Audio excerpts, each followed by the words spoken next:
Hinalikan muna ako nito sa labi ko. Tumugon naman ako sa halik nito. Hindi ko alam kung ano nangyayari sa akin dahil nagugustuhan ko ang halik at haplos nito sa katawan ko.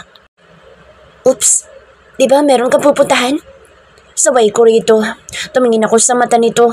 Nakikita ko roon ang matinding pagnanasa. Makakapaghintay ang aking pupuntahan, honey. Pero ako ay hindi makapaghihintay. Bulong nito sa akin at balak sana akong halikang muli. Kaya lang ay umiwas ako rito. Nakita ko nag-ibang itsura ng mukha nito nang hindi ako pumayag sa nais nitong gawin. Magbihis ka na, honey, at aalis na tayo. Isasama na lang pala kita at hindi ka pwedeng iwanan dito. Dito na lang ako, mister. Matutulog na lang ako rito saka lasing pa ako. Nilasing mo ako kagabi. Ikaw ang nagayang mag-inom tayo, honey. Kaya pinagbigyan ko lang mga nais mo. Hindi ko akalain na meron ka palang balak sa akin. Wika nito. Bigla akong tumingin dito na nakakunot ang noo. What do you mean?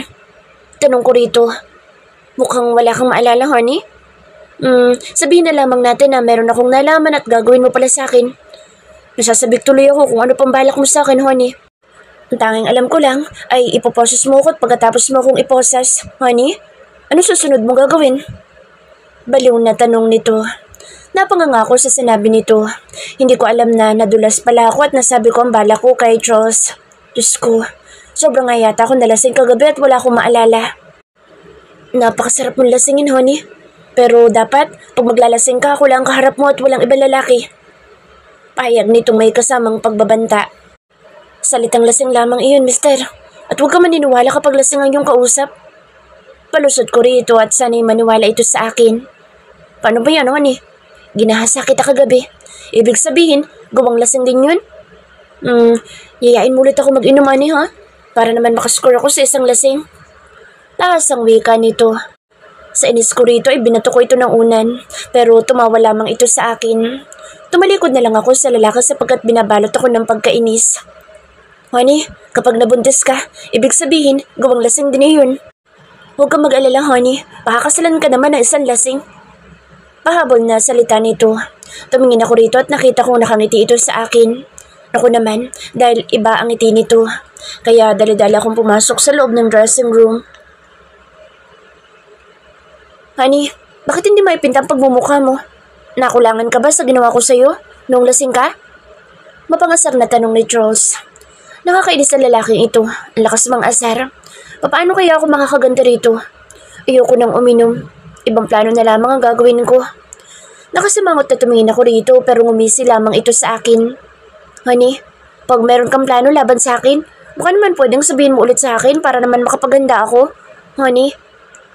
Sa inis ko rito ay bigla ko lumapit sabay kagat sa balikat nito ng mariin at yung tipong talab na talab ang ngipin ko. Sige pa, honey. Yan. Kagatin mo pa. Oo, ang sarap. Bulalas dito habang umuungol. Bigla tuloy ako lumayo rito at sumiksik sa gilid ng sasakyan. Ramdam ko din na sobrang pula ng pagmumukha ko.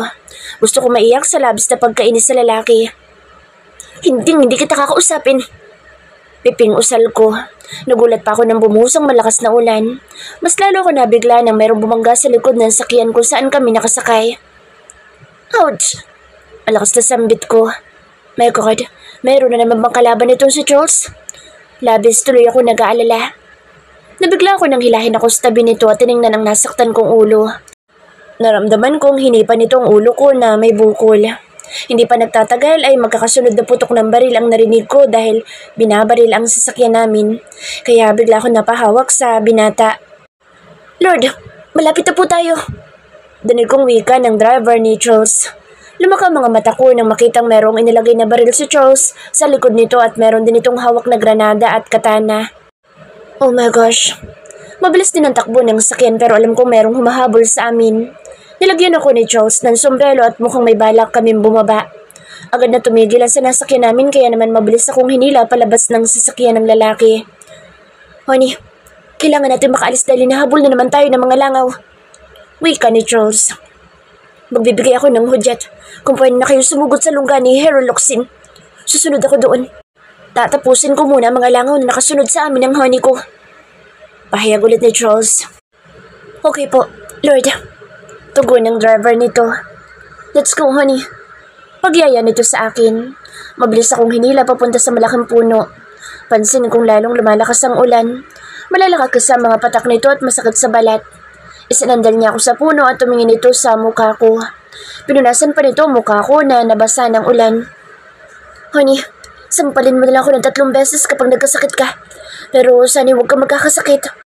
Sorry, honey. Kung nandahil sa akin ay nadadamay ka. Bulong nito. Hindi ako makaimik sa sinabi nito. Tumingin ako sa mukha nito. Hanggang sa labi nitong masarap halikan. Nakikita kong sincere ito sa paghingi ng sorry sa akin. Hinalikan ko ito sa labi upang ipaalam ditong ayos lamang ako o tanggap ko na. At ito yata ang kapalaran ko. Nagulat ito sa ginawa ko. Ramdam kong tumugon ito sa halik ko. Saglit lamang naman ang halik dahil meron pang humahabol sa amin. Nakita ko itong naglabas ng granada at pagkatapos ay sumilip muna ito upang masigurong malapit na ang mga humahabol sa amin. Nagtakip ako ng tenga nang makita kong inalis ang pinagranada sa bayhagis sa dumaang kotse. Ilang magkakasunod na pagsabog pa ang narinig ko. Nanlaki ang mga mata ko nang mabilis na kumuha ng katana si Charles at agad na sumugod sa iba pang kalaban nito. Sumilip ako upang tingnan kung ano ang nangyayari kay Charles. Labis kasi akong kinakabahan para sa lalaki at halos lumuwa ang mga mata ko sa mabilis na paggalaw ng binata. Tumalo nito ng mas mataas at bumulusok patungo sa mga kalaban nito, sabay wasiwas ng hawak niyang katana. Bumagsak na wala ng buhay mga kalaban nito. May biglang tumigil na motor at kotse sa harap ni Charles. Namataan ko agad sina Pam at Andy. Nakita ko rin na may binigay na susi si Andy kay Charles at pagkatapos ay umalis din ang mga ito at iniwan ang motor. Honey, kailangan na nating umalis. Pagtawag sa akin ni Charles, kaya mabilis ako lumapit dito at sumakay ng motor. Agad naman itong pinatakbo. Hindi ko alam kung saan kami patungo pero tingin ko hindi pa tapos ang laban nito sa mga kalaban. Oh my God! Charles, anong gagawin mo? Hiyaw ko sa lalaki dahil tuloy-tuloy itong pumasok sa loob ng mall. Hindi ito tumigil kahit anong saway ko rito. Humawa ka lang na mahigpit, honey, at huwag kang mag-alala. Akong bahala sa'yo. Hindi ko papalampasin ang ginawa nila at may balak pa silang agawin ka sa akin. Galit na sambit nito. Hindi ako makaimik sa sinabi nito. Tingin ko ang mga sumugod kanina sa bahay nito ay ang taong pupuntahan namin dito sa loob ng mall. Lalo at may nahuli itong mga kalaban nito at pinaamin ng lalaki. Loksins mo. Pagbasa ko sa mall na napasukan namin, tingin ko'y bago pa ang mall na ito at kailan lamang itinayo. Magkakasunod na putok ng baril ang pinakawalan ni Charles. Kitang-kita ko ang mga salaming nababasag. Kumuha din ito ng granada at ibinato sa loob ng mall. Mabuti at doon binato sa walang mga tao at puro items lang ang nandoon. Halos wala na rin tao dahil nagtatakbuhan na palabas ng mall dahil sa takot. Gago ka, Burlington! Demonyo ka talaga! Sigaw na isang lalaking papalapit sa amin. Demonyo talaga ako! Binalaan ko na kayo dati na huwag niyong kakantiin o hahawakan kahit dulo ng buhok ng asawa ko. Pero hindi kayo nakinig. Malalaman niyo kung gaano ka demonyo. Galit na sigaw ni Charles. Kumuha ito ng granada at walang babala na ipinagbabato sa buong paligid. Lumikha ng malakas na pagsabog ang ibinatong granada nito. Itigil mo yan, Burlington! Peste ka, Mafia Lord! Kakatayo ko lang ng mall na ito. Papatayin kita! Dinig kong sigaw ni Hero Locsin. Dumating na rin ang mga tauhan ni Charles, kaya lalong nagkagulo at naglaban-laban dito sa loob ng mall. Honey, kunin mo itong baril at lahat ng lalapit sa ibrilin mo. Anito at hinila ako sa isang tagong lugar. Hinalikan pa ako bago umalis sa harap ko. Sobrang kaba ng aking dibdib pero hindi ako makapaniwala sa sinabi nito kanina na asawa daw niya ako. Sa totoo lang kinikilig ako nung sinabi ito ng binata. Abigail Sandoval, panaginip lamang ito at huwag kang basta kiligin. Masasaktan ka lamang. Parang tanga kong kausap sa aking sarili. Tumigil ang putukan ng barila. Nagulat pa nga ako nang biglang sumulpot sa harap ko si Charles. Mabilis ako sinandal sa pader at mariing hinalikan ng mga labi ko. Charles, teka nga muna. Awat ko rito. Hindi ba ito natatakot na baka merong sumulpot na kalaban dito at pagbabarilin kami? Kailangan na natin umalis dito, honey. Dahil namimiss na kita agad. Wika nito. Diyos ko, eto na naman kami. Honey, kailan mo gagawin ang susunod mong plano sa akin? Alam mo bang excited na ako? Lalo at meron na rin akong plano sa'yo, honey. Wika nito na makapasok na kami sa loob ng kotse. Masamang tingin na binigay ko rito. Wala akong plano sa'yo, mister. Asik ko sa lalaki. Oh, talaga, honey? Paano ba yan? May plano pa naman ako sa'yo. Wika nito. Tigilan mo ako, mister. Asar na sabi ko rito. Sa ngayon, wala pa akong maisip na plano rito para makaganti man lang kahit papaano. Honey, mas magandang plano yung lalasingin mo ako. Pang-asar nito sa akin. Anak ng tinapo, hindi talaga ako titigilan ng lokong lalaking ito sapagkat tuloy-tuloy pa rin akong inaasar ng lalaki. Hindi nagtagal ay nakarating kami sa asyenda nito. Agad na tumigil ang sinasakyan namin. Binuksan ko ang pinto ng bahagya upang makalabas agad ako rito. Tumingin muna ako kay Charles bago bumaba at nakita ko nakamisi pa rin ito sa akin at kitang-kita ko ang mapang-asar na mukha nito. Nagtitimping lumapit ako rito ng bahagya at tinitigan ko ang mukha nito. Napansin kong napatigil ito sa pagngisi. Hinaplos ko mukha nito pababa sa labi nito. Pansin kong napalunok ito. Hinaplos ko rin ang dibdib nito patungo sa tiyan nitong may obs. Napangisi ako nang makita kong namula ang mukha nito at sunod-sunod na napalunok. Bumaba pa ang kamay ko sa hinaharap nitong nakabukol at marahang hinaplos. Ramdam kong gumalaw ito.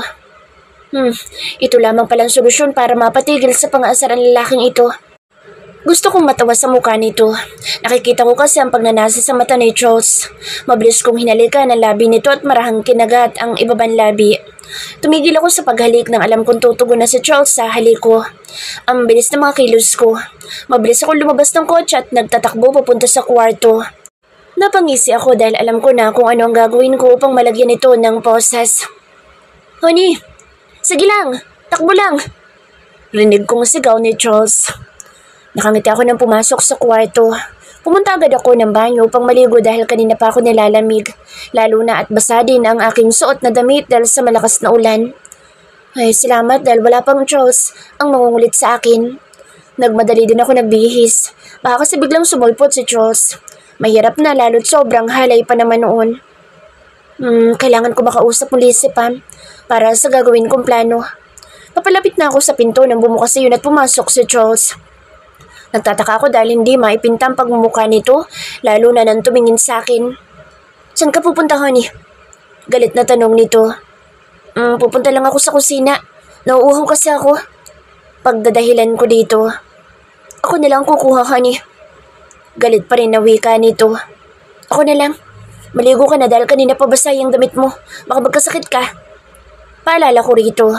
Nakita ko na tigilan nito. Ikukuha muna kita ng tubig bago ko maligo. Sabi ito at pagkatapos ay tumalikod na upang lumabas. Nakakainis naman Lumapit pa rin ako sa pinto upang lumabas kaso nakulak ang pesting pinto. Ako naman, ang sarap sampalin ni Charles. Honey, ito ng tubig mo. Bakit may nilak ang pinto? Tanong ko rito. Bakit may balak ka ba lumabas, honey? Tanong nito. Pupunta lang ako sa labas. Nakakainip kaya dito sa loob ng kwarto. Ni wala man lang makausap. Nakasimangot kong usal. Hayaan mo, honey. Maghapon tayong mag-uusap. Maliligo lamang ako. Wika nito tumalikod na. Ako naman ay masama ang loob na tumingin sa likod nito habang papasok ng CR. Nakakainis na lalaking ito. Namumuro na ito sa akin Parang hindi na maganda mga pinagkagagawa nito. Nakakaasar lang. Honey, huwag mo naman titigan ang likod ko. Nahilang tuloy ako. Sige ka, baka matunaw ako na parang ice cream. Wala ka nang mahawakan. Mayabang nasabi nito sa akin. Sino may sabi sa'yo na tinititigan kita, mister? Hindi kaya ako nakatingin sa'yo. Sa bintana kaya ako nagmamasid. Anas ko, sabay baling sa bintana. Ngunit parang napahiya ako dahil sarado ang bintana at tanging kurtina lamang ang makikita roon. Nakakainis. Bakit ba kasi iyon ang pumasok sa utak ko? Ayan tuloy, nasabi ko pa sa lalaki. Ang lakas pa naman itong mga asar. Sarado naman ang bintana at tanging kurtina lamang nakikita mo, honey. Mali naman na sinabi mo. Bakit ba kasi ayaw mo pang aminin na sa akin ka talaga nakatingin? Hindi naman ako magagalit sa'yo. Bagkus ay matutuwa pa ako dahil madadagdagan na naman ang nagpapantasya sa katawan ko. Likod pa lang yan, honey. Lalo na kapag umarap ako. Mayabang na saad nito. Diyos ko, parang awan niyo na po. Pakilinis naman po ng utak ni Charles Burlington. Dahil siksik, liglig na po sa kahanginan ng utak niya. Ayoko po magbabalik-balik sa mental para lang puntahan na isang Charles Burlington. Malakas kong sambit para naman kahit papaano matauhan ito. Ngayon, tanggap ko na sa sarili ko na mababaliw na ako. Dahil alam kong pupuntahan mo pala ako sa mental, honey. Excited tuloy akong maging baliw. Baliw na sagot nito. Humakbang ako rito upang lumapit at agad kong sinalat ang noo at leg nito. Mister, hindi ka naman nilalagnat. Kahit sinat ay wala ka nga eh. Ano ba nangyayari sa'yo? Pangaasar na tanong ko rito. Wala naman talaga akong lagnat o kahit na sinat, honey. Pero kapag ikaw ang aking nakikita, para ko lalagnatin. Ang heart mo kasi, honey. Saad nitong namumungay pa ang mga mata. Bigla tuloy akong lumayo dito. Parang nangaakit ang loko-lokong lalaki. Maligo ka na nga, mister. Pagtataboy ko rito. Tumalikod na lang ako at umiling dito dahil lahat ng sasabihin ko sa lalaki ay meron agad na sagot ito. Mahirap talaga makapagtalo sa isang mafia lord. Hindi kaya matuyuan ako ng dugo rito? Honey, likod mo pa lang ay nagiinit na ako ng sobra. Yung tipong mababaliw ko sa init at gusto na kitang kainin. Mapang-akit na sabi nito sa akin. Bigla akong lumingon dito. Talagang hindi ako titigilan ng lalaking ito Kaya mabilis kong kinuha ang suot kong tsinelas sabay bato rito. Kaso mabilis itong nakapasok sa loob ng CR kaya sa pinto lang tumama ang binato kong tsinelas. Napangisi ako dahil meron na namang plano ko naisip para sa lalaki. At sana lang ay matupad na at may sagwa ko ng aking balak. Humanda ka sa akin, Charles. Huwag kang makulit, mister. Sabay ko rito dahil ang kamay nito ay kung saan-saan pumupunta sa katawan ko. Pababa pa naman kami ng hagdan. Nakakahiya din sa mga makakakita sa amin, lalo na sa mga tauhan nito. Wala akong ginagawa sa'yo, honey. Sagot naman ito. Pasaway talaga. Wala daw ginagawa panay halik nga sa leg ko at bisel sa may gilid ng boobs ko. My gosh, grabing bastos na lalaking ito. Nakita ko si Pam kaya bigla ko naalala ang aking balak. Honey, dito ka lang at huwag kang lalabas. Wika ni Charles sa akin. Opo, mister. Sagot ko. Pam, bantayan mo at baka lumabas ng bahay. Bilin din ito kay Pam. Opo, Lord. Tugon ni Pam. Nagulat pa nga ako na lumapit ito sa akin at marina kong hinalikan sa labi. Nakita ko na lamang na naglalakad itong palayo sa amin. Napailing at napatapik na lamang ako sa noo ko. Ang kulit talaga ng amo mo. Bulong ko pa kay Pam. Ngumiti sa akin si Pam. Mrs. Burlington, sa'yo lang naman yan makulit at ngumingiti. Pero kapag ibang tao na ang kausap ni Lord, hindi mo siya makikita ngumiti. Sabi pa ni Pam. Nagulat ako sa sinabi nito. Ha? Akala ko kasi ganun din ito sa ibang tao at mga nakakausap nito. May pagtataka kong tanong. Tumawa lamang sa akin si Pam. Mrs. Burlington, yung plano mo ba kay Lord ay nagawa mo na? Nakangisi nitong tanong sa akin. Hindi nga Palpak ang plano ko dahil ako nalasing. Ang masama pa ay nasabi kong plano ko sa kanya noong malasing ako.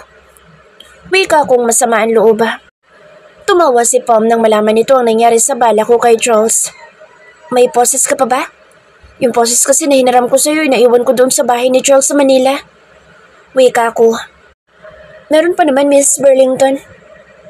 Mukhang meron ka na naman plano kay Lord Mag-iingat ka lamang po dahil tuso si Lord. Sabay tawa ng babae. Pera muna ako ng poses Saka saan ba ako pwedeng makabili ng pampatulog? Bulong ko rito. Lalong napangisi si Pam sa aking sinabi. Meron po akong gamot na pwedeng pampatulog. Ilalagay mo lamang siya sa iinumin ni Lord at maya-maya makakatulog na agad siya. Wika ni Pam. Napangisi ako sa aking binabalak. Pwede ko na bang makuha ngayon? Alam mo naman, minsan, di ako pinapalabas ng kwarto ng lintik mong amo. Nainis kong sabi rito. Tumungo naman ito sa akin. Ako ay naghanda ng hapunan namin ni Charles at nagtimpla din ako ng juice namin dalawa. Nilagyan ko na rin ng gamot na pampatulog ang juice na inumin ni Charles. Tinandaan ko talaga ang baso na may pampatulog. Baka kasi magkamali ako ng inom at pumalpak na naman ang plano ko. Dinala ko ang mga pagkain sa kwarto namin sapagkat doon kami kakain ng hapunan ni Charles. Namataan ko agad ang binata na busy sa kanyang laptop. Mister, kumain na muna tayo. Pagyaya ko rito. Bigla itong lumingon sa akin at agad na tumayo upang salubungin ako at kunin sa akin ang dala kong tray. Mukhang masarap ang niluto mo, honey At amoy pa lang ay nakakagutom na. Ngumiti lamang ako rito. Ako ay nag-ayos ng pagkain namin at pinaglagay ko rin ito ng kanin at ulam sa plato niya. Nakatingin lamang ito sa bawat galaw ko. Mukhang meron na naman binabalak ang honey ko Wala akong balak sa'yo, mister. At huwag kang mag-isip na may binabalak ako sa'yo. Kinakabahan kong anas dito. Lumapit ito sa akin at inamoy ang leeg ko. Bakit mukhang kinakabahan ka, honey? Bulong nito sabay kagat sa leeg ko. Umiwas ako rito. Baka ikaw may binabalak, mister. Tingnan mo nga yung ginagawa mo. Pagpuna ko sa lalaki. Yeah, may balak talaga ako sa'yo, honey. Bulong nito si tenga ko sabay kagat ng mariin. Kumain ka na nga, mister. Huwag kang maharot. Wika ko rito at inalagay ko sa tapat nito ang baso na may lamang juice. Nag-umpisa na kaming kumain. Pansin kong panay ang sulyap sa akin ni Charles. Hindi na ako magtataka dahil kapag kumakain kami ay panay sulyap talaga ito sa akin. Honey, anong plano mo? Excited ako? Baliw na saad nito, kaya napatingin ako rito. Kumindat pa ito sa akin kaya bigla akong kinabahan. Anong plano pinagsasabi mo, mister? Ang dami mong alam. Iritang sabi ko rito. Bakit, honey? Wala ka bang plano sa akin ngayong gabi? Sayang naman. Anas nito at mula'y pinagpatuloy ang pagkain. Wala nga akong plano sa'yo, mister. Ang kulit mo, ah. Singhal ko at muling sumubo ng pagkain. Pansin kong kinuha nito ang baso na may lamang juice, ngunit bigla ibinalik ulit sa lamesa at tumingin sa akin. Tumaas lang ang kilay ko dito. Sumubo ulit ako ng kanin. Kakainis sa lalaking ito. Ang tagal uminom ng juice. Nang magawa ko ng plano ko sa kanya. Ang sarap hawakan ng bibig nito at ibuhos ang juice sa loob ng makatulog na agad. Honey, siguro nilagyan mo ng pampatulog itong juice ko para maghahasa mo ko. Tahasang tanong nito. Nagulat ako sa sinabi nito kaya bigla kong nilunok ang karne na halos hindi ko pa nangunguya. Ang masaklap ay bumara ito sa lalamunan ko. Malakas na napaubo ko dahil hindi ako makahinga. Shit, mamamatay na yata ako. Honey, pagtawag ni Charles at ramdam kong may pag-aalala ito sa akin. Agad kong kinuha ang baso nito ibinigay sa akin sabay inom ng tuloy-tuloy. Nakahinga ako ng maluwag nang mawala ang bara sa lalamunan ko. Okay ka na, honey? Tanong ni Charles at inayos nito ang buhok ko at pinunasan din ng pawis sa aking noo. Wait lang, honey. Ikukuha lamang kita ng tubig. Wala pala tayong tubig dito. Tanging juice lamang meron. Wika nito. Tumango lang ako rito. Hingal na hingal pa ako. Muntik na ako mamatay doon na. Ang hirap pala kapag nabarahan ng lalamunan. Honey, uminom ka na muna ng tubig. Wika ni Charles kaya kinuha ko ang tubig na ibinigay nito at ininom ito. Okay ka na ba, honey? Tanong nito. Oo, tugon ko. Pumikit ako dahil parang nahihilo yata ako. Agad akong bumaling sa lamesa kung saan nandoon ang mga pagkain namin. Lumaka ang mata ko nang makita kong halos maubos na ang juice na nasa baso ni Charles. Tumingin din ako sa juice ko at wala man lang kabawas-bawas ito. Anak ng tinapa. Dahil ang juice na nainom ko ay ang inumin ni Charles. Parang nanghihina ako sa aking nalaman. Ramdam kong tumatalab na ang pampatulog kong nainom. Tumingin ako kay Charles. Nakangisi ito sa akin. Nalalabo na rin ang mga mata ko at babagsak na talaga ako. Nangya naman palpak na naman ako. Sinalo ni Charles ang ulo ko dahil babagsak ako sa table. Paano ba yan, honey? Magagawa ko na naman ang plano ko sa'yo. Bulong pa nito. Ramdam kong binuhat ako at inihiga sa kama. Pumatong ito sa akin sabay halik sa labi ko. Hindi ko na alam ang buong pangyayari dahil nilamon na ako ng antok. Nagising akong masakit ang ulo ko. Ano ba nangyari? Bakit masakit ang ulo ko? Hindi naman ako uminom kagabi. Lumaka ang mata ko nang mag-sink in sa utak ko ang nangyari kagabi. Oo nga pala, ako ang nakainom ng juice na para kay Charles. Gusto kong iuntog ang ulo ko dahil palpak na naman ako. Tumingin ako sa katawan ko. Langyang Charles yun, talagang ginahasa ako. Lalo at nakita kong wala akong suot na saplot sa aking katawan. Alam ko meron nangyari sa amin na lalaki. O baka nga hindi ako nito tinigilan. Lalo at pakiramdam ko'y parang pagod na pagod ang katawan ko at medyo mahapdi rin ang jaw ko. Napahilot na lang ako sa aking noo. Hey honey, good morning. Wika ni Charles. Meron itong dalang tray na may lamang pagkain. Ano maganda sa morning? Leche kang lalaki ka. Gusto ko sanang sabihin dito ngunit pinigilan ko na lamang ang aking bibig. Okay ka na, honey? Tanong nito at lumapit pa sa akin at hinalikan ako sa likod patungo sa leeg ko. Kaya umiwas ako. Baka kasi kung saan na naman mapunta. Ang aga-aga, mister. Huwag kang magpasaway. Asik ko rito. Ngumisi lang ito sa akin at mabilis akong hinalikan sa labi. Maligo ka na, honey. Meron lang ako kukunin sa labas. Bulong nito. Dali-dali naman ako nagpunta ng CR upang maligo ng mabilis. Nagmadali din ako magbihis. Baka kasi biglang dumating si Charles. Saktong paglabas ko, sa dressing room ay siya naman pasok ni Charles sa kwarto. Agad na lumapit ito sa akin at marina kong hinalikan sa labi. Humawak ito sa bawang ko at niyaya na akong kumain. Kumain ka na, honey. Alam ko napagod ka. Bulong nito sa akin tanga. Nakasimangot na tumingin ako rito. Nakakainis dahil naisahan na naman ako na lalaking ito.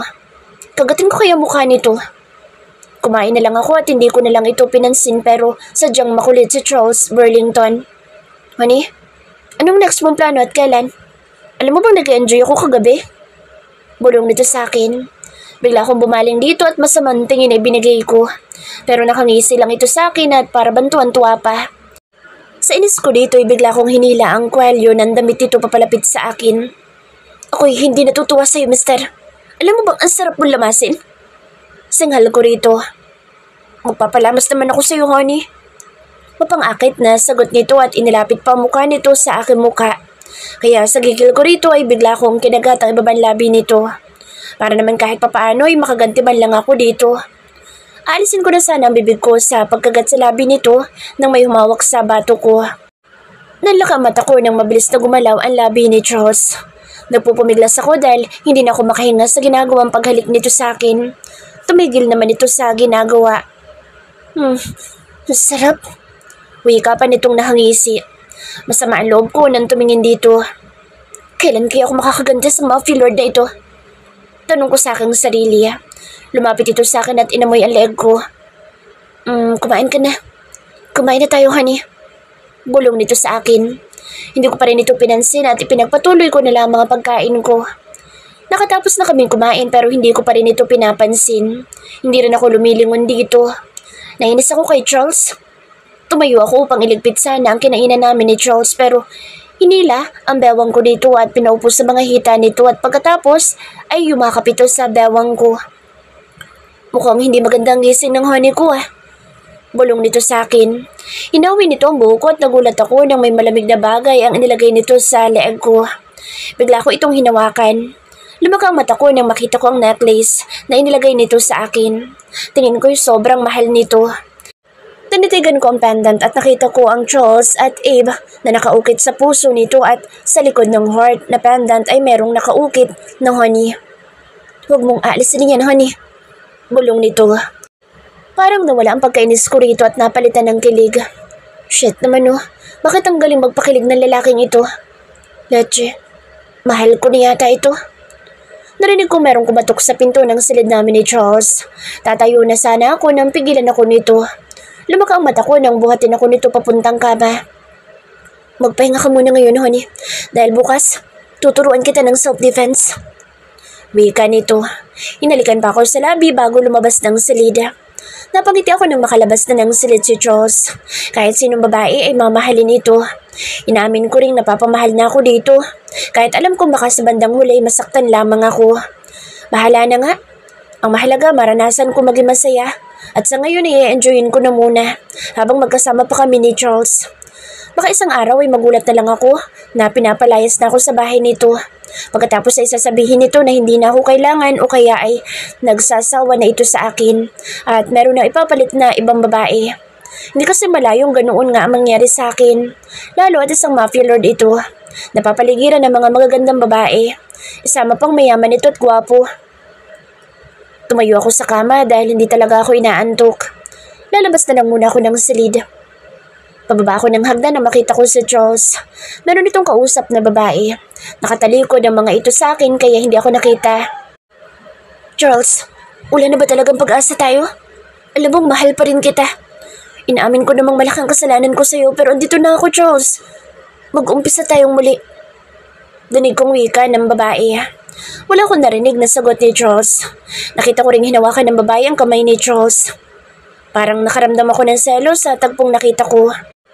Shit, kung kailan tanggap ko na sa sarili ko, mahal ko na si Charles. Saka naman merong umepal. Inis na bulong ko. Mahal mo pa ba ako, Charles? Tanong ng babae. Pero hindi pa rin nagsasalita si Charles. Tahimik lamang ito, parang ang lalim ng iniisip.